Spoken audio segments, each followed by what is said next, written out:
fix this work hair. I have work hair going on.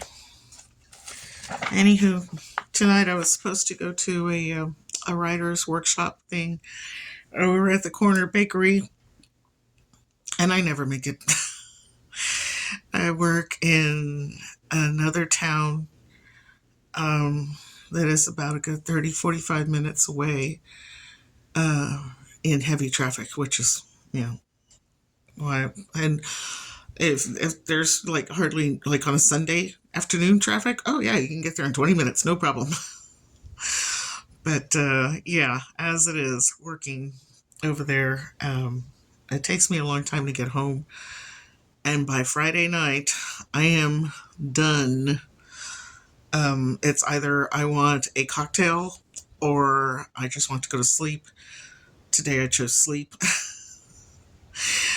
I'm sitting here in my jammies. And since I didn't get to make it to the Corpus Christi Writers and Bloggers Workshop, I am going to go ahead and read this. What I did was I put my head hurts.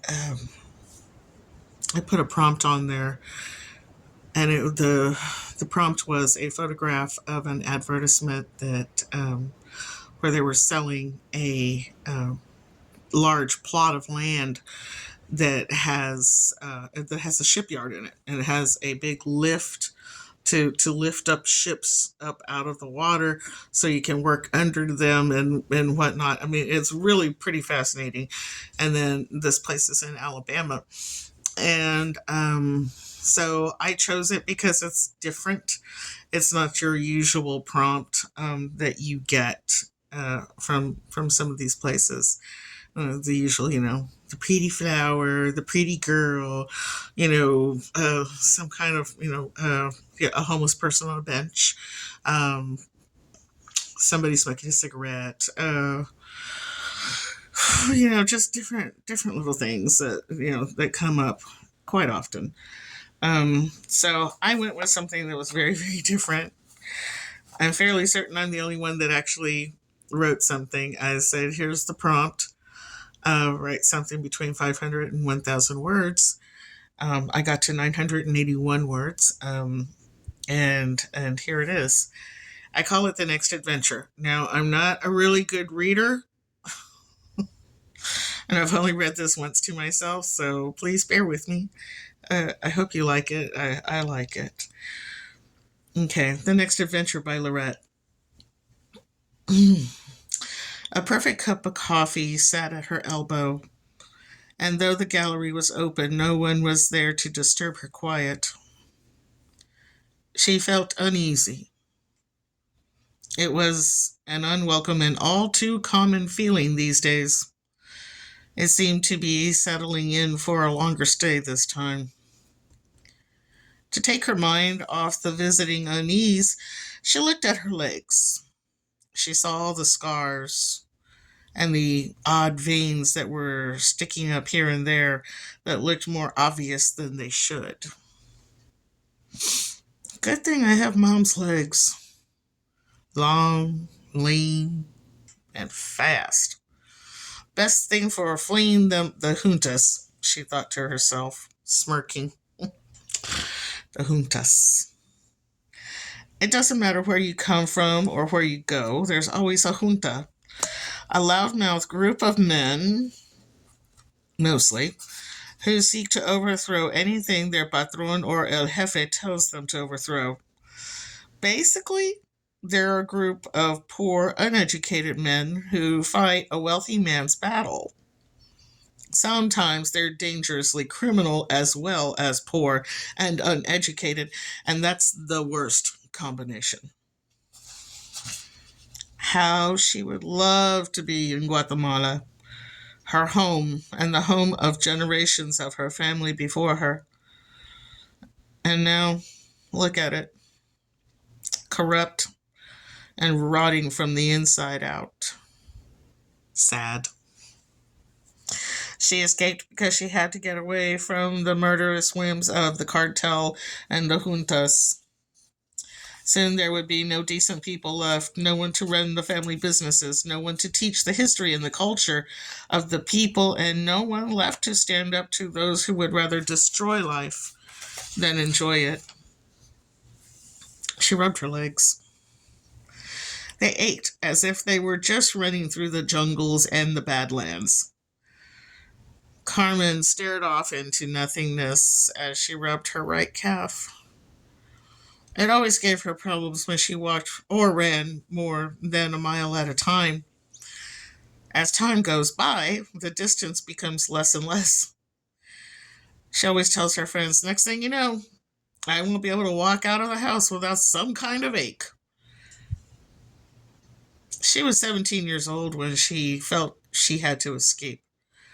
Her father was murdered, and her mother was nowhere to be found. She feared her brother was dead or had to flee at the last minute.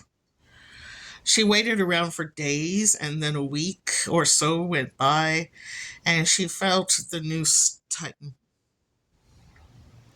She had to get out. Carmen found her father's stash of money, some bits of gold, currency that would get her out of the country. Not legally, but out illegally is better than dead at 17. Mostly on foot, she made it to Belize. She paid a maid from a cruise ship to smuggle her aboard. They sailed across the Gulf of Mexico to the city of Galveston, Texas, USA.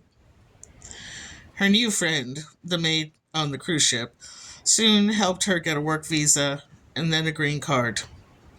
It took a long time, and there was always a threat that she could be sent back to certain death, but eventually it all happened.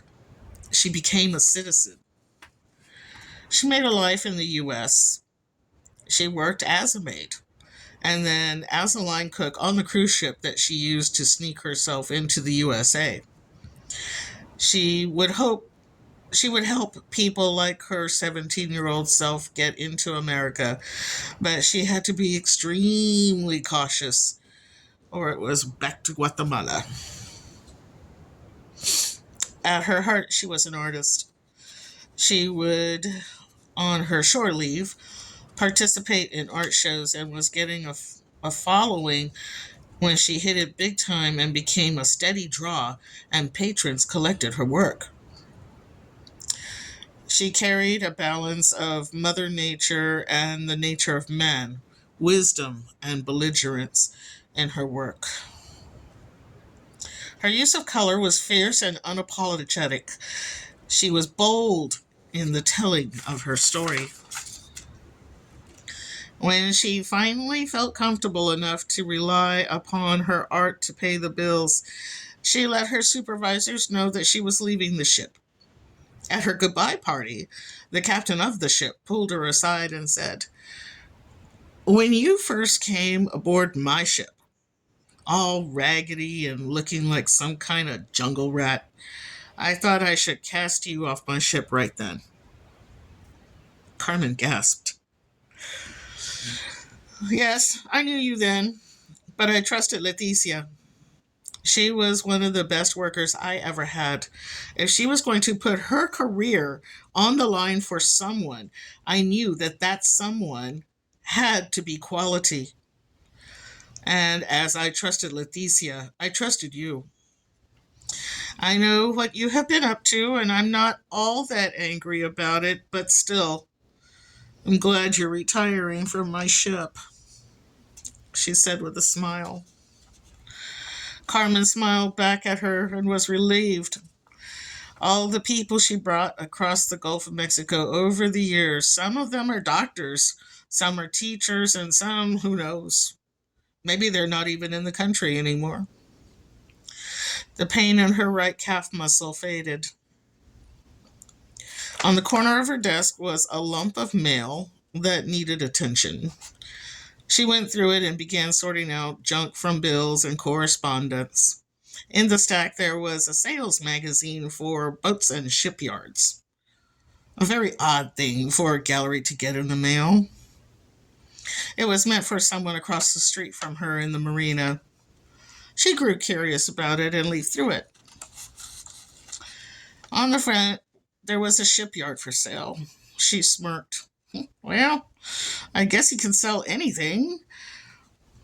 It was a 9-acre shipyard with 1,080 feet of waterfront in Alabama. She looked at the aerial photos of the property.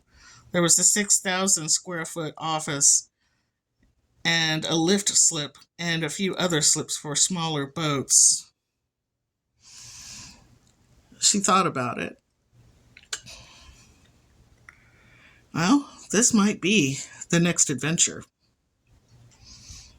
she whispered to herself. The end. I hope you enjoyed it. This is Reading in My Jammies by Laurette Escobar. Why not? Let's make it a series. I'll write something next week, and I will read it in my jammies. I know, I'm a mess. Anywho, I love you all so very, very much. Besitos. Hasta luego, egos.